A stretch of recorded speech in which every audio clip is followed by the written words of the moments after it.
Welcome to Crisis and Perception, where we examine the systems shaping our world. And today we are performing what I'd call an institutional autopsy. That sounds a bit ominous, but knowing how we usually break things down here, I assume we aren't talking about a medical procedure. We're taking a subject that everyone thinks they know, which is Thurgood Marshall, and we're just completely flipping the script. Precisely. Usually when you hear the name Thurgood Marshall, you expect a very specific type of story, right? You expect the standard biography of a civil rights hero. Right, the heartwarming childhood anecdotes. Yeah, the moral tribute to a man who stood up for justice. The triumphant music swelling as the gavel comes down. The great man theory of history. The idea that one person, through, sheer force of will and moral clarity, just changes the world. And we love those stories because they make us feel good. But they often obscure how change actually happens. They make it seem like magic rather than mechanics. Exactly. And we are not doing that today. In fact, if you are looking for a standard biography, you might want to pause this deep dive and just go read a Wikipedia page. What we are doing is a systems-level analysis. We are treating Thurgood Marshall not as a hero in the narrative sense, but as an institutional operator. I love that distinction, an institutional operator. It sounds like he's a mechanic working on an engine rather than, a prophet on a mountain. That is exactly the metaphor we need. We are viewing Marshall as a systems engineer.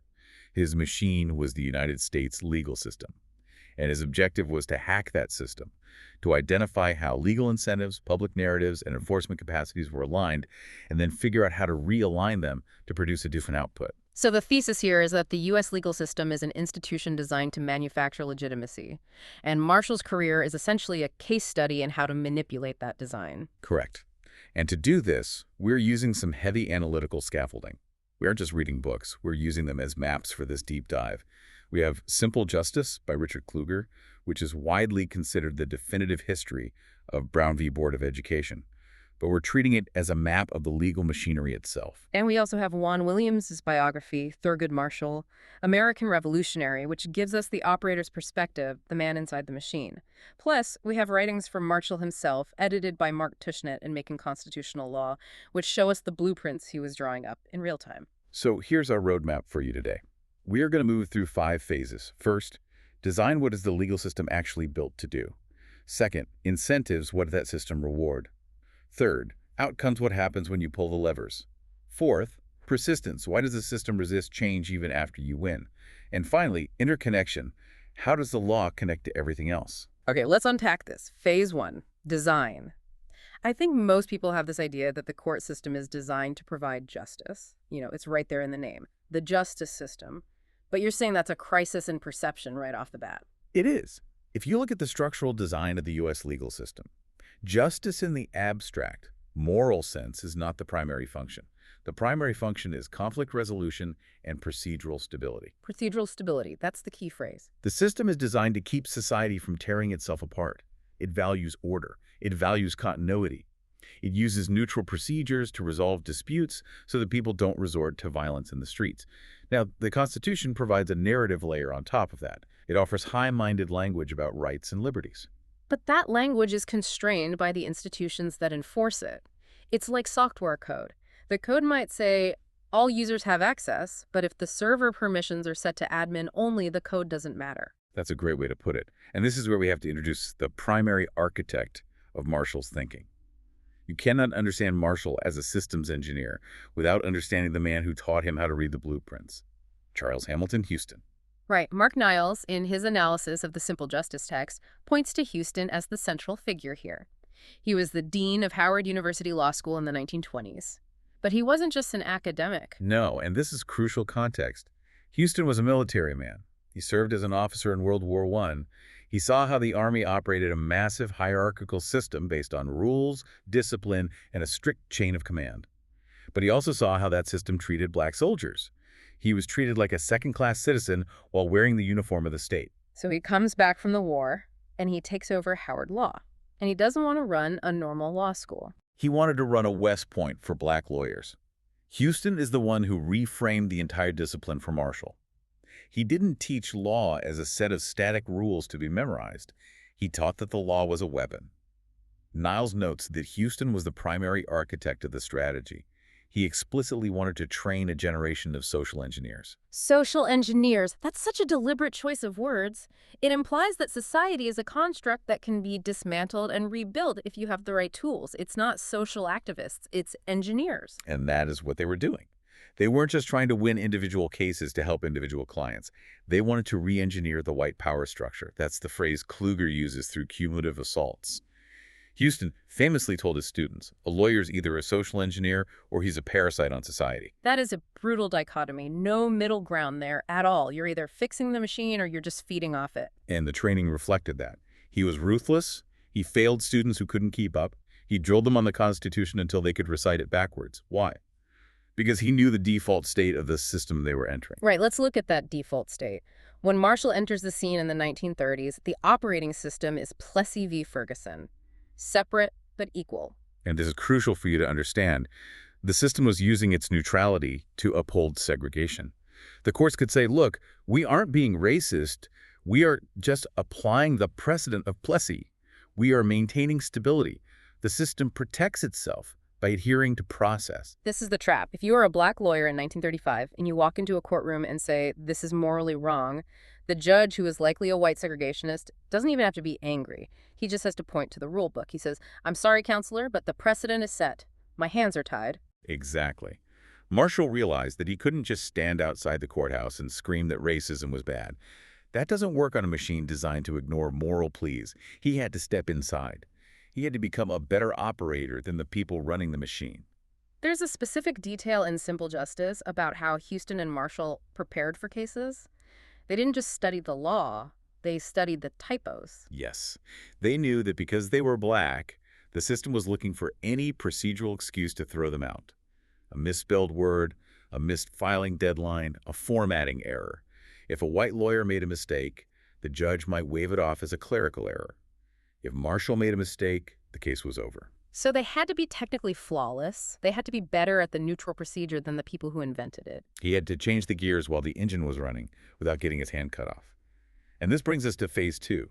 Incentives. If you want to hack a system, you have to know what it rewards and what it fears. So looking at the Supreme Court as an institution, what does it fear? It has lifetime appointments. It seems untouchable. It fears losing legitimacy. The court has no army. It has no power of the purse. You can't force a governor to do anything. Its only power lies in the fact that people believe it is principled and above politics. If the court makes a ruling and everyone ignores it, or if the court looks like it's just making things up based on political whims, its power evaporates. So they are incentivized to move slowly. They are incentivized to stick to precedent, what lawyers call stare decisis. Precedent is a shield. It allows a judge to say, I'm not making this decision. The history of the law is making this decision. Change is costly to the system. It creates instability. This system prefers incrementalism. Marshall understood this deep in his bones.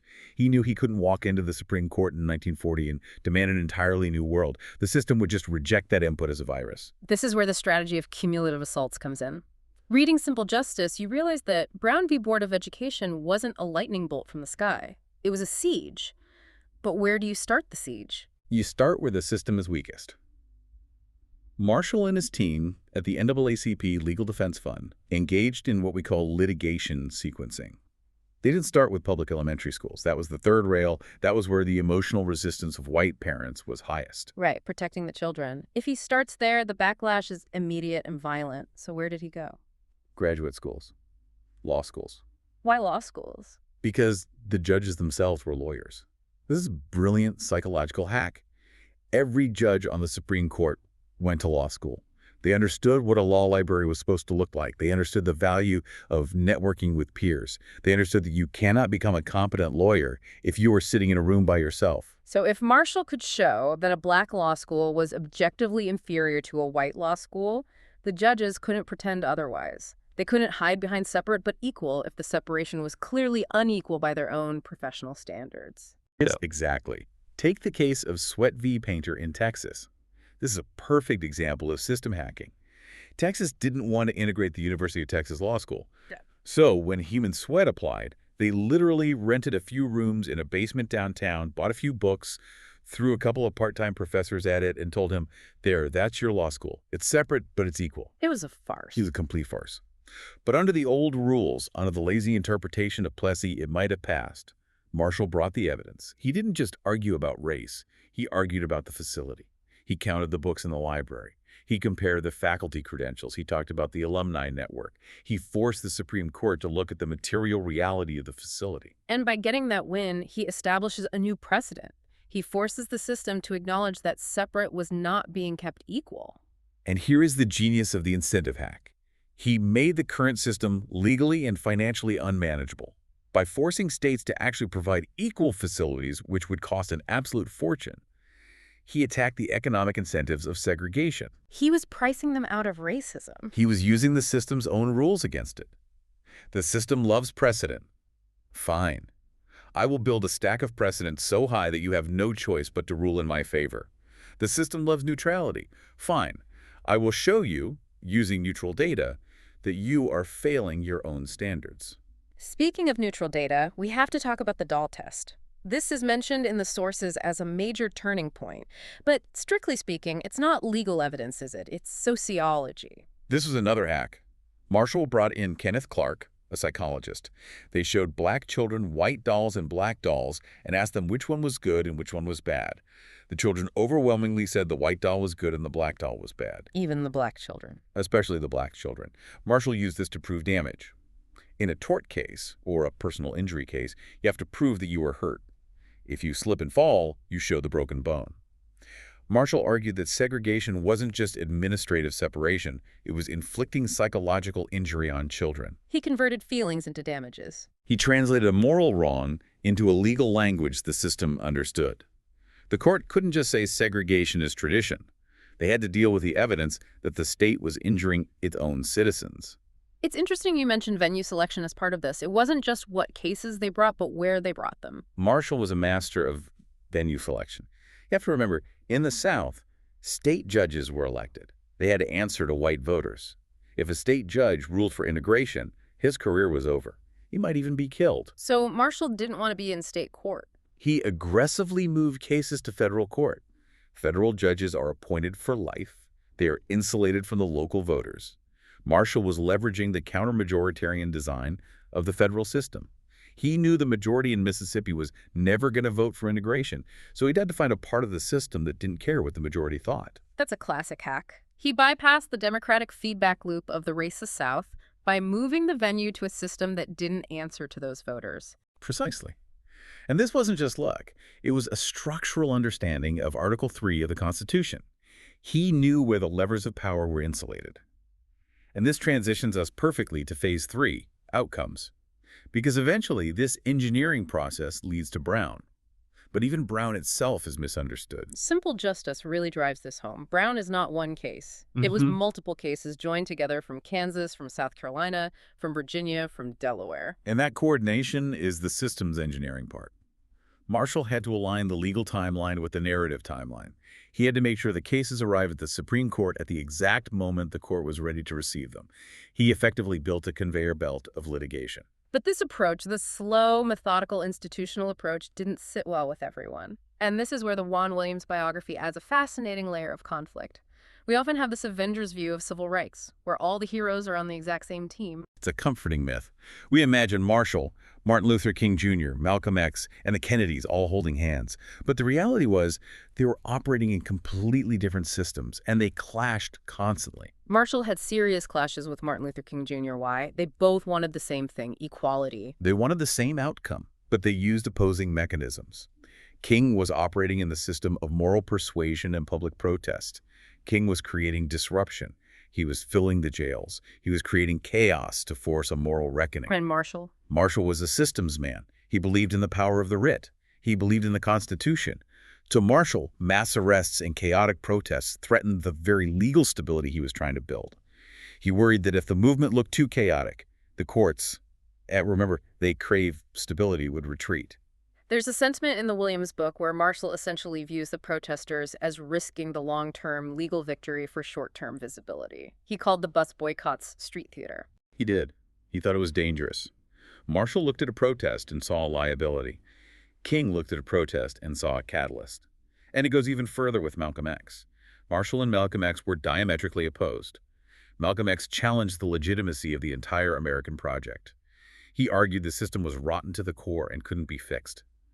Marshall's entire life's work was based on the premise that the American project could work if the laws were enforced. So to Marshall, Malcolm X wasn't just a rival. He was invalidating Marshall's life's work. Exactly. If the system is unfixable, then the engineer is a fool.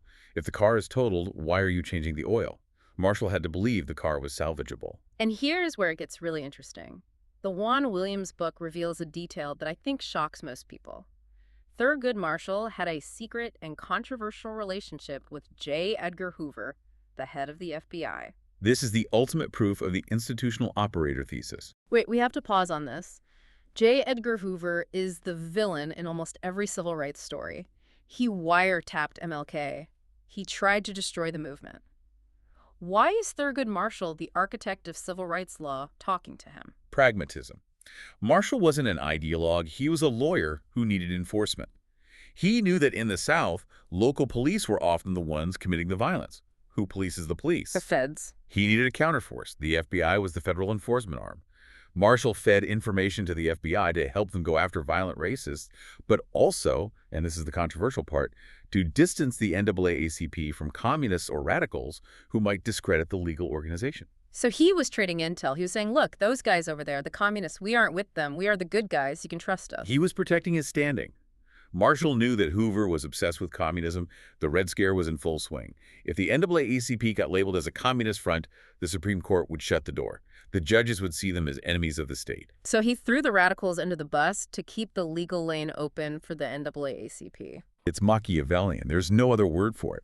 But from an engineering standpoint, it was necessary. He was managing the system reputation of his client.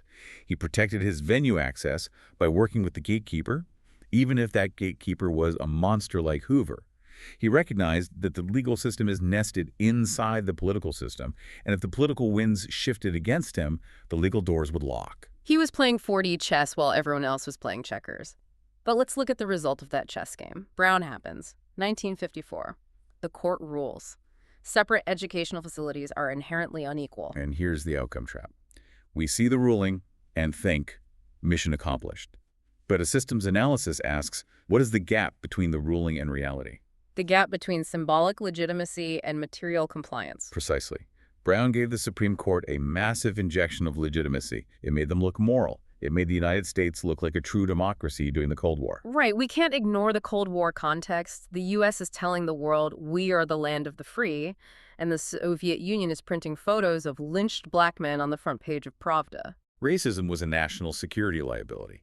The State Department actually filed briefs in these cases, effectively telling the court, you have to fix this, or we are going to lose the hearts and minds of the developing world.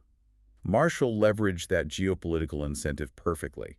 He knew that America needed to look good on the global stage, so he gave them a way to look good. But did the ruling end segregation the next day? No. In fact, in some places, schools closed entirely rather than integrate. Prince Edward County in Virginia just shut down their public schools for 5 years.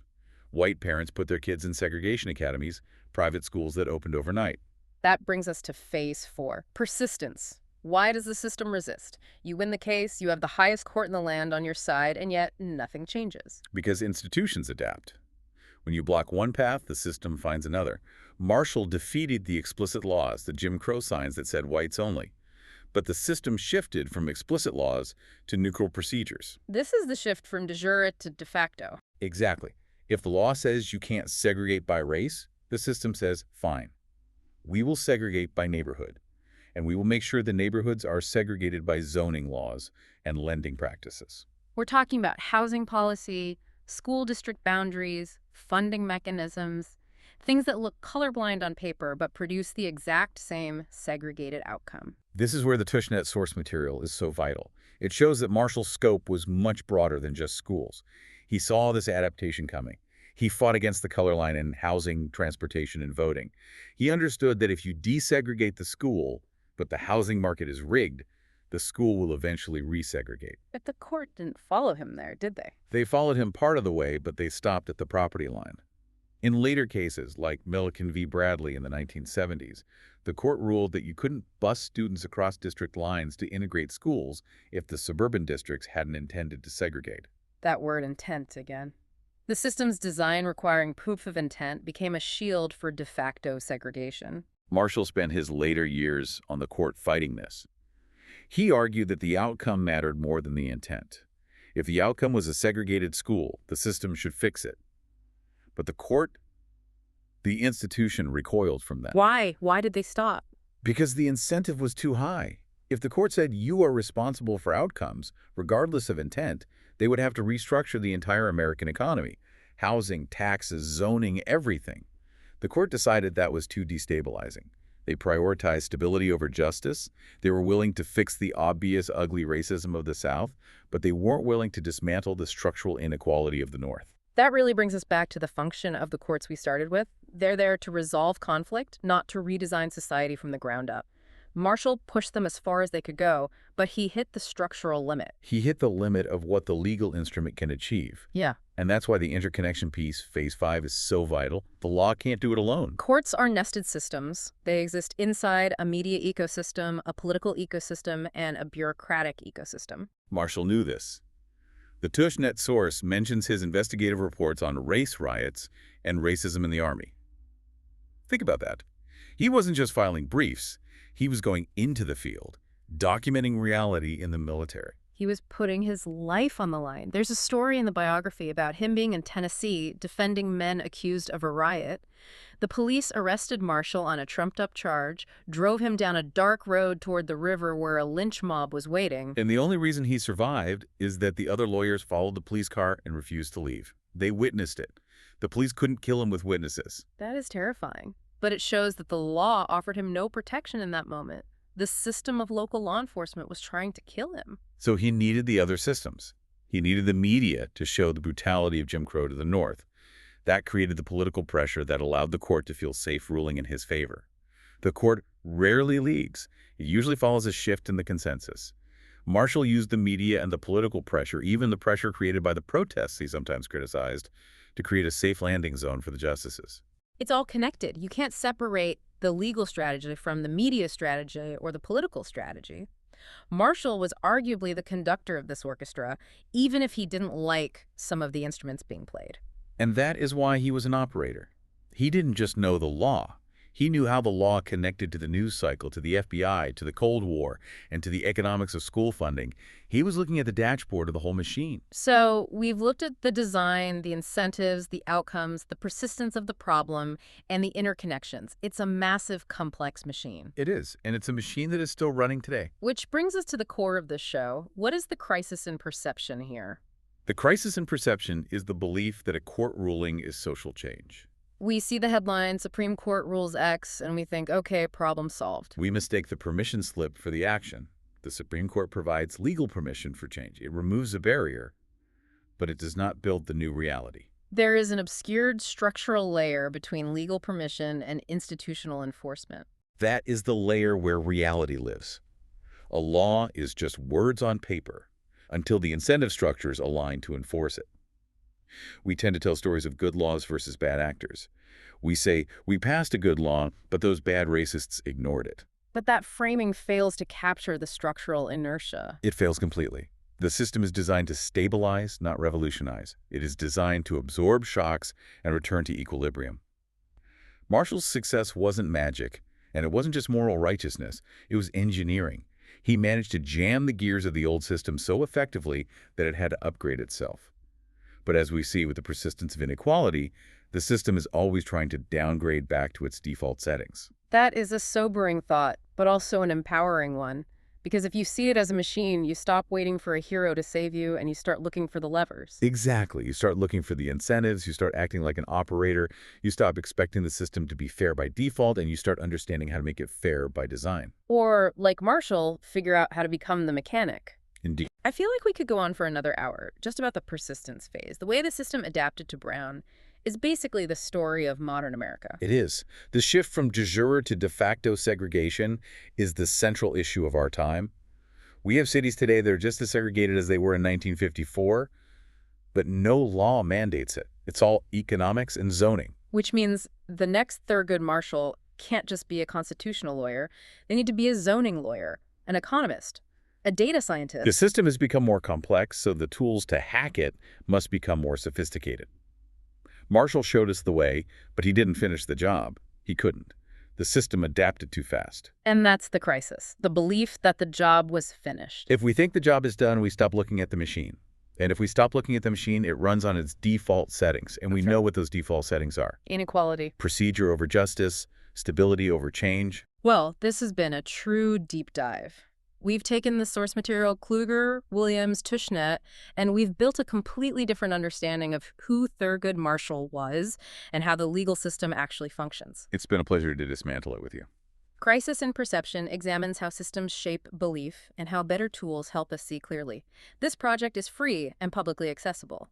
If you'd like to support the time, tools, and research behind Crisis in Perception, you can become a supporter on Patreon. For a shorter visual overview of this topic, see the mini explainer linked in the description. If you enjoy this kind of systems-level analysis, please like, subscribe, and comment with books or topics you'd like us to explore next.